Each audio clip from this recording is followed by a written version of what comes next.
மளமளவென சரியும் தங்கம். வாங்கிய தங்கத்தை விற்க முடியல, தங்கத்துக்கு மதிப்பில்லாம போச்சே, தங்கத்தின் விலை இன்னும் குறையுமோ என்ற அச்சத்தில் இந்தியர்கள் தங்களிடம் உள்ள பழைய நகைகளை அதிக அளவில் விற்று பணமாக்கி வருகின்றனர். இந்த புதிய ட்ரெண்ட் தங்க மறுசுழற்சி துறைக்கு புத்துயிர் அளித்துள்ளது. இந்திய கலாச்சாரத்தில் தங்கம் என்பது வெறும் ஆபரணங்களுக்கான ஒரு பொருள் மட்டுமல்ல, அது ஒரு பாதுகாப்பான முதலீடாகவும் முக்கியத்துவம் பெறுகிறது. ஆனால் சமீப காலமாக இந்திய குடும்பங்களிடையே ஒரு மாறுபட்ட போக்கு காணப்படுகிறது.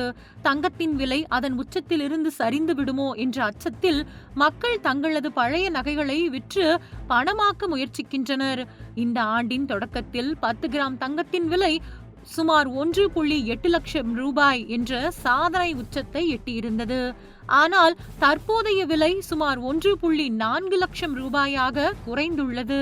வரும் நாட்களில் தங்கம் விலை 1.2 லட்சம் ரூபாயாக குறையக்கூடும் என்று நுகர்வோர் மத்தியில் கவலை ஏற்பட்டுள்ளது. இதனால் அதிக லாபம் ஈட்டுவதற்கு இதுவே சரியான நேரம் என்பதால் தங்கம் விலை மேலும் குறைவதற்கு முன்பு பலர் தங்களது பழைய தங்க நகைகளை விற்று பணமாக்கி வருகின்றனர்.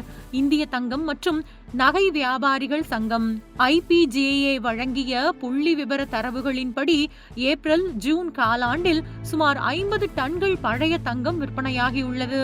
இது கடந்த ஆண்டின் இதே காலகட்டத்துடன் ஒப்பிடும்போது 43% மிகப்பெரிய அதிகரிப்பாகும். வழக்கமாக மக்கள் பழைய தங்க நகைகளை கொடுத்துவிட்டு அதற்கு பதிலாக புதிய நகைகளை அன்றைய சந்தை நிலவரப்படி கூடுதல் விலை கொடுத்து வாங்கிக் கொள்வார்கள்.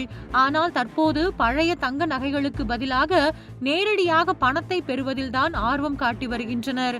இந்திய நுகர்வோர் தற்போதைய உயர் விலைகளை பயன்படுத்தி அதிக லாபம் ஈட்டி வருகின்றனர் என்று IPJA தேசிய செயலாளர் சுரேந்திர மேத்தா கூறியிருக்கிறார். தங்கம் விலைகள் மேலும் குறையக்கூடும் என்ற அச்சம்தான் மக்களை இந்த ஒரு முடிவை எடுக்க வைத்திருக்கின்றது. இந்த போக்கு இந்தியாவின் ஒழுங்கமைக்கப்பட்ட தங்க மறுசுழற்சி துறைக்கு ஒரு புதிய புத்துணர்வை அளித்துள்ளது. முத்தூட் எக்ஸிம் நிறுவனம் தனது கோல்டு பாயிண்ட் வலையமைப்பு முழுவதும் வசூலில் 40% அதிகரிப்பை பதிவு செய்துள்ளது. மக்கள் தங்களது பழைய தங்கத்தை ஒரு வெளிப்படையான அமைப்பு மூலம் விற்க ஆர்வம் காட்டி வருகின்றனர். இப்போது தங்கத்தை ஒரு பேரிடர் நிவாரண சொத்தாக மக்கள் பார்க்கின்றனர். பழைய தங்கத்தை விற்பனை செய்வது நாட்டின் தங்க விநியோக சங்கிலியை வலுப்படுத்துகிறது என்று முத்தூட் எக்ஸிம் தலைமை நிர்வாக அதிகாரி KU ஷா கூறினார். இது வெளிநாடுகளில் இருந்து இறக்குமதி செய்யப்படும் தங்கத்தின் அளவை குறைக்க உதவும். இந்தியா தனது தங்க தேவைக்காக இறக்குமதியை பெருமளவில் சார்ந்துள்ளது. 2026 நிதியாண்டில் இந்தியா சுமார் $72.4 பில்லியன் மதிப்புள்ள தங்கத்தை இறக்குமதி செய்தது. 2025ஆம் ஆண்டில் சுமார் 125 முதல் 150 டன் தங்கம் மறுசுழற்சி செய்யப்படும் என எதிர்பார்க்கப்படுகின்றது. இதே வேகம் தொடர்ந்தால் 2026ஆம் ஆண்டில் மறுசுழற்சி செய்யப்படும் தங்கத்தின் அளவு 200 முதல் 250 டன்களாக அதிகரிக்கக்கூடும் என்றும் மதிப்பிடப்பட்டுள்ளது. இப்படி பழைய நகைகளின் விற்பனை தொடர்ந்து அதிகரிக்கும் பட்சத்தில் இறக்குமதி தங்கத்தின் அளவு கணிசமாக குறையும் என்பதில் சந்தேகமில்லை. தங்களிடம் உள்ள பழைய தங்க நகைகளை உச்ச விலையில் தங்கம் இருக்கும் போதே விற்று பணமாக்கி அதிக லாபம் பார்க்கலாம் என்று ஒரு தரப்பு பணக்காரர்கள் திட்டமிடுகின்றனர்.